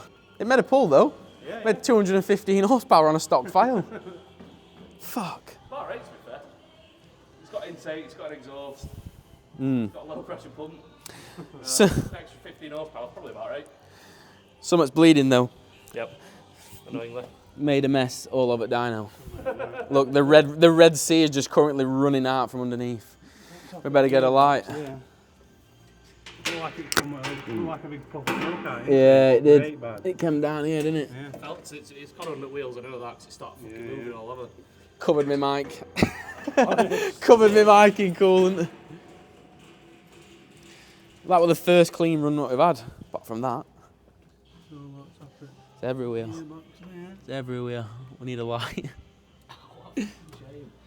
This car. It's literally thought us the whole Yeah, fucking way. fucking blown in the temp sensor straight out. It's what? Block temp sensor. Oh yeah, it has. It has. I mean, yeah, but Do you know the problem? It's the most minorest thing in the world. It's blue coolant temp sensor out. Oh, clean up bill for coolant. I know. If you don't bill him what you billed Joel, I'm going to tell Joel. I said if you do it yourself, it's free. No, Fair enough. I'll have to pay. I'll have to pay them. There's a socket down there while you're at it. Well, good news is it takes 2 seconds to fix it because it only wants thing pointing back in. Fuck. Right, O-ring's disappeared, but temp sensor's there, and even the clip's still in. So just one clipped in right. I've got plenty of O-rings, so that's alright. My God, it was just about to start getting fun as well. What did it make? $250. What, did you have to abort run again? Yeah, no. No, it just started puffing steam out. Right, Got completely on run. the tyre and started keep moving all over. Right. What do you reckon? What do you reckon then? Shall I just have a quick mop round, put it back in and try again, or what? Yeah, we'll get it off. Mop up. Have you got to clean all that shit out now to run it again? Come out from all in, yeah. Get off the bearings and stuff. Damn. Yeah, it's a bit annoying. It happens. So something so simple. I don't even know if you guys can see down there, but literally the coolant temp sensor's popped out of the Oh, housing. it's the factory one. Yeah, it's the factory one. Yeah, the factory one's popped out. Lights died. Lights died. Get my phone light on. That's it. There, look, the factory one. I'll put an hour on the screen in case you can't see, but the factory coolant temp sensor has just pinged out, and yeah, that's what's made the mess. Oh well. We did get a run. That is the first run. Get it unstrapped then. Fucking hell. There is the graph what it gave us. I don't know what I'm looking at. Not a clue. 214 horsepower, very end at rev range. 300 foot-pound of torque. Is that in Newton meters or foot-pound? Newton. Oh, Newton meter. That's pathetic. Oh, well, I better start mopping then, Anna. Passes mop. We're about that. It went everywhere. So annoying because it was something so simple. We've fixed it now. It's literally fixed, bled up, ready to go again. Just got to tidy the mess up.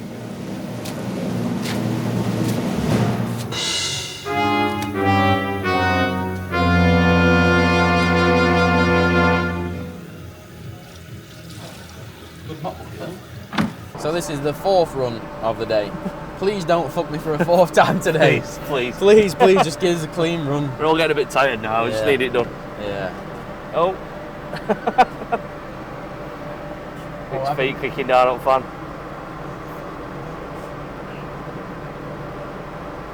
What did it do? Blow away? Yeah, I think he's got it. Yeah, he's worked it out. Happy days. Lovely. Right, let's get the logger set up. So we're still on software at the minute. We're going to run it again, make sure everything's still happy. Assuming it is, then we'll get a little tune in there. Yeah. See what we can do with it, with the turbo as it is. Still making some mad noises, that pumping it with bzz, bzz. I guess it's just grabbing like a tiny bit of air every now and again, isn't it? Yeah. Right, let's go then.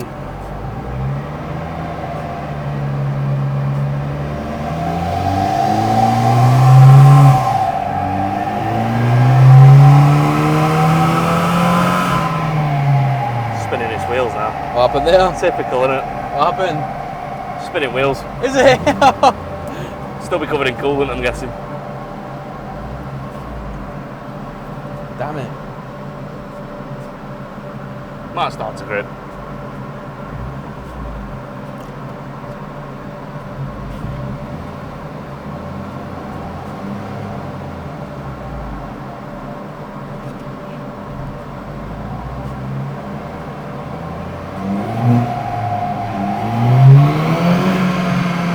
Fucking does move about on there.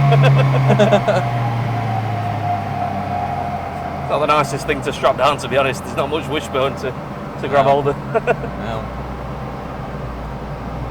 Try not to trash it on the dyno.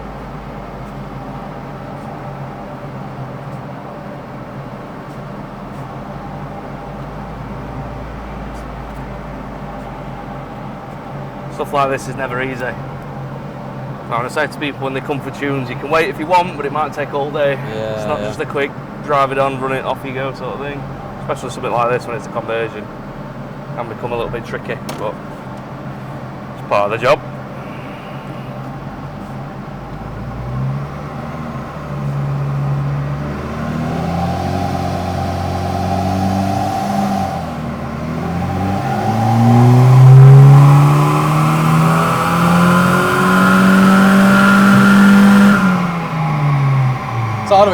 automatic limiter, isn't it? Just got to wait for it to hit it. Well, that's simply clean, didn't it? It kind of did. It did and it didn't. So it's still spinning its wheels a little bit, but I stopped it because I noticed fuel trim it pegged at 25%. So I'll just quickly look at that because I think I might have a problem here. Yeah, fuel system's flat out again. Yeah. For some reason. What is that reason? Let's have a look. What's the fuel pressure doing? The fuel pressure's okay. It's 110 bar it's holding, so why did it do that then? Not because it's just targeting such a rich AFR. Injectors haven't quite got it in them. Right. Things I'm looking for is like the injection timing. It's 7 milliseconds is not bad really. It's still got control of that, but it's flat out at 25% fuel trims for some reason. Not quite sure what that reason is because it did it on the run before. Yeah.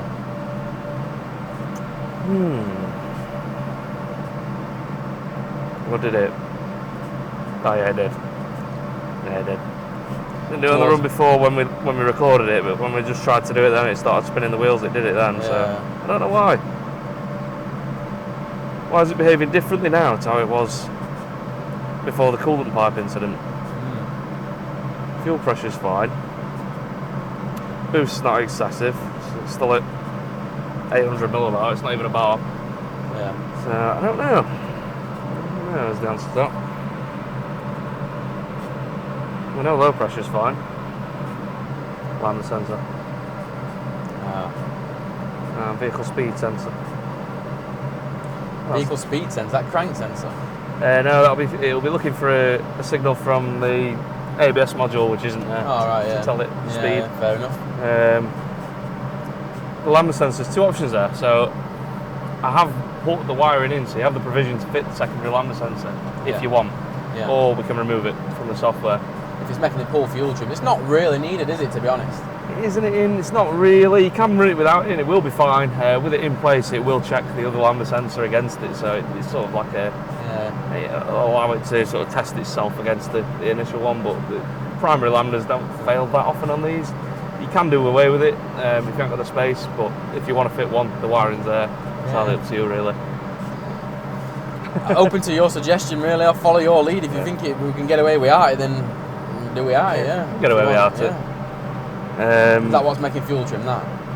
No, it shouldn't be, because it's not there. If it was there, it can influence it, but because it's not physically fitted, it can't be. The actual lambda values themselves... Oh, so is it not actually plugged in a minute then, is it not? No, there's no secondary lambda. Right, with you. I thought you meant it were in there anyway knackered, No, just put the wiring connectors there, so if you want to add it, you can. Right, no problem, I'm with you, But no, it's not actually doing anything. On the other run we did earlier, before we abandoned ship, the trims were sort of 17%, so it's still high, but it wasn't pegged flat out at 25%, so I'm not quite sure why it's doing that. But then the actual lambda values itself is horrifically rich. Because it's on stock software, it's trying to cool down the cap that it hasn't got, so it's just dumping in as much fuel as it can. It's really like 0.74 lambda, which is really, really rich. It doesn't need to be that rich. I'd say it made the power it did. As rich as it is and pulling as much ignition timing as it is, it's pretty impressive, really. Is that what it's doing? The fuel trims are making it pull a shitload of ignition timing? It's not really, no. It can, but with it being that rich, I doubt it. It'll be pulling ignition timing. There's a few things that can influence it. More than likely, it will be actual knock. But because it's on stock software, it targets quite a high ignition angle anyway. So it's looking for like 24, 25 degrees at the top end, which is loads. When they're tuned and it's running more boost pressure than that, you're going to see about 16 to 20 max degrees of ignition. You're not going to get much more than that, unless the boost drops off loads, and then you can kind of ramp in the ignition to. So I hope you're all enjoying this. Look, so a lot of people enjoy this type of stuff, don't they? Like a lot of people like to know the ins and outs and everything, what's happening. I mean, it is what it is. I'll just give you a quick look at what Joe's looking at. Look, he's got it all up here on his screen. There's nothing to hide here, it's all just data. Just explaining what we were trying to look at. So here we've got the lambda control, which is the fuel trims we've just been referencing so much. So this is on the run that we did before The coolant went everywhere, and it's high. What you want is as close to zero as you can get, which is that sort of dotted line there. But these are slightly high, 16-17%, but it's got control. The ECU can only give it plus or minus 25% each way, so it's still within spec there. Whereas if we look at the run that we just did, see it's just flatlined here at 25%. You can see it there, look, it's just absolutely flat lines. So that's the ECU giving it as much fuel as it can possibly add, and it's saying that it's still not enough. Yeah. I think what that really is, rather than it being an actual issue, it'll be targeting a really rich lambda, particularly up towards this top end, which is like 0.76, and it's just not quite getting there. In reality, we don't need a lambda that rich. We can get away with this sort of 0.82-ish on these sort of setups.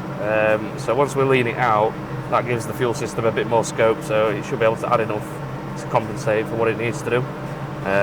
Well, hopefully that'll work, but we'll give it a whirl, see what happens. So the joys of running a business, eh? Nightmare, innit? Never ends. What? Same power again? It was less power that time, I think it did, didn't it? Yeah, But it's spinning the wheels a It was bit. spinning wheels. So we'll fail it a little bit. I'm going to jump out and restrap it. We'll try and get a bit of mech oil on the tyres, see if we can get them to grip a bit better. We'll run it again, hopefully. If we get a clean run with it sticking, and as long as the fuel trims aren't too crazy, then we can stick a little stage 2 base on it and see how it performs. Sound. Go from there. It shouldn't take too long at this point. Happy days. Get rid of some of these fault codes as well, make sure they're not influencing anything. Yeah. They are weird, these, aren't they? Like, when you were trying to get fuel pump to work first time, and then you realise it needs a brake signal, it needs a brake pedal switch signal to make fuel pump to work. Ridiculous. This is how stupid Volkswagens are. This is why I'm never ever doing another Volkswagen again. Stupid stuff like that. Pass me an Honda, I'm sick of Volkswagens. But yeah, it's been a nightmare all day, boys. It's been an absolute nightmare all day. But as you can see with this, some people think it's so simple. You just log into the laptop and you press 220 horsepower and click enter, and that's that. It's not that simple. There's a lot of stuff to monitor. Especially tuning a petrol, it can all go wrong very, very quickly. Which It can. That's why data logging is so important. Yeah. If you're not logging, you don't have a clue what's going on. It can happen that quick, can't it? Literally, if you run into a detonation issue on this at full throttle, you've got a few seconds at max to notice it, unless car does, unless the ECU notices it. Yeah, it can all go wrong like that, and before you know it, you've got a rod out block. Which we don't want. Definitely not. Because I'm going to have to tie it Dyno again then. And it's a lot more of a clean up for a run. Yeah, then we have to pick all bits of engine out of there and oil as well as coolant. So we could do without that. More for clean up. I'm not bothered about engine. Just that clean up a minute ago was rough.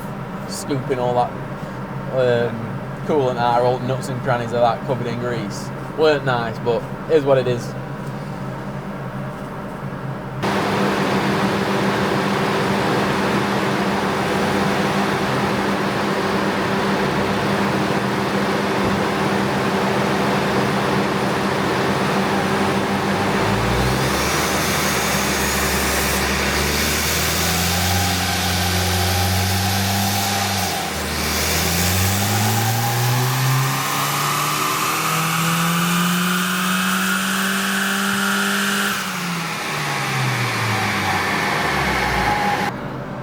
Alright, boys and girls, we're back. What's this? Temp 5. Starting to lose count. I've got Yeah. most of the codes out. There's a couple still to do. I must have missed that instrument cluster one. My bad. And the cooling fan. Pop those now. I'll come back to those in a bit. So I think should be good now. I think there's two things that might catch us out. One is going to be that cam lobe for the fuel pump. Yeah. And another is possibly intake temperatures. Yeah. Well, So intake temperature is because the intercooler is obviously way too small for the engine. We haven't got space. Remember, this is practically a Fiesta, so there is no space. So yeah, we are going to run into intake temperature problems. It's inevitable, but that is what it is. it is what it is. We'll see what we can do. Tune 1. Start the logger going. Hopefully it'll grip on the dyno this time. Let's find out sooner. Pump will just like bzzz. been quiet this whole time, and suddenly it's. I know, yeah.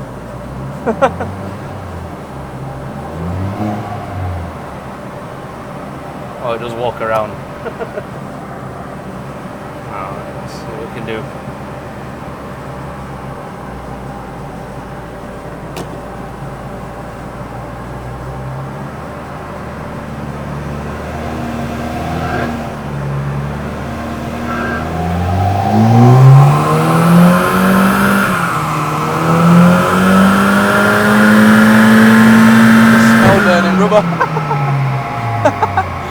Doesn't want to grip now. I can smell tyres burning.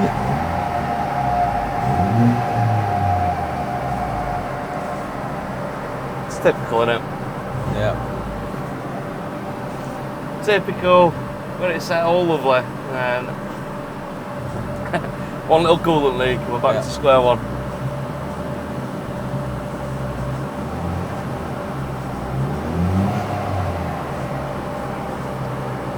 It's making some power though, so there is that. And it didn't look too bad either. I'll try and ease into it and see if it'll.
Smoking tyres. I didn't think they were going to be up to much, but it should be able to hold that at least.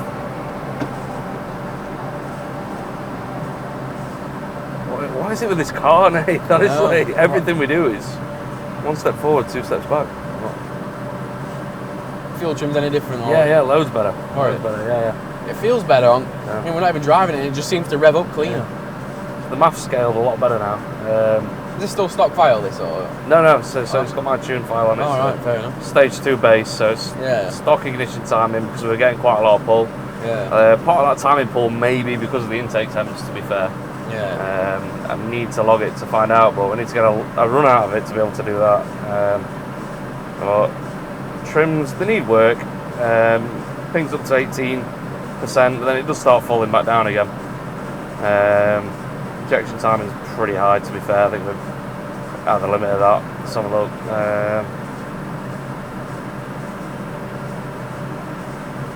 Longest run. The issue I thought we might run into, we have. The fuel pump is not holding. High pressure. It's only a very short run, but you can see it's sort of 125 bar, and then it just takes a dive down to 96. Bugger. So that's not, well, the pump has got a bit of wear on it, but so has the cam, so it'd be a case of probably chucking a pump in, see if it makes a difference, so it's probably going to want a cam in it as well, isn't it? It's going to want a cam. The pump, a set of internals will get you there. I've probably got some stock ones kicking about, or the vis-up rated ones if not, but the cam is going to be the main cause of that. I think they have about, scratch my head a bit now, but top of my head I think they have about 5mm lift into that pump. So if you're wondering what we're on about, cast your mind back to very early video. I can't remember which one it were, but when I took it all to bits, I took the cam follower out just to have a look, and it had completely wore through. And yeah, basically that wears the pump out, wears the cam out very fast. Thought it might be an issue. It is now an issue. It is. We only got a very, very short run. which is probably a good thing in this instance. Yeah. But so today's not been great, but we've actually learnt a few things. So we now, it needs a cam. Turbo's got to come off. It needs an actuator. It's got to be right, boys, hasn't it? We can't be messing about it. It needs to be right. So it needs a cam in it. It needs a cam in it. It needs a turbo needs to come off. It needs an actuator in it, and needs some grip on tyres. Need to get some super glue on tyres. The tyres aren't a problem. We can get the secret sauce out for that. But I think after all this time and effort, let's just get it done right. It's got to be done right. Yeah, I don't want to cut corners now.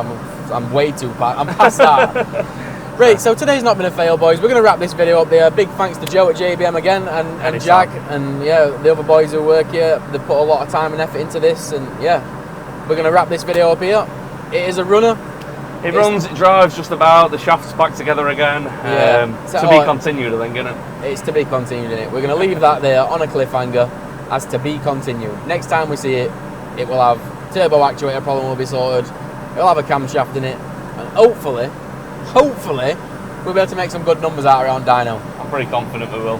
Once it's all right, there'll be nothing left stopping us. Yeah. Right, it's late on it day, boys. We're going to get everything wrapped up.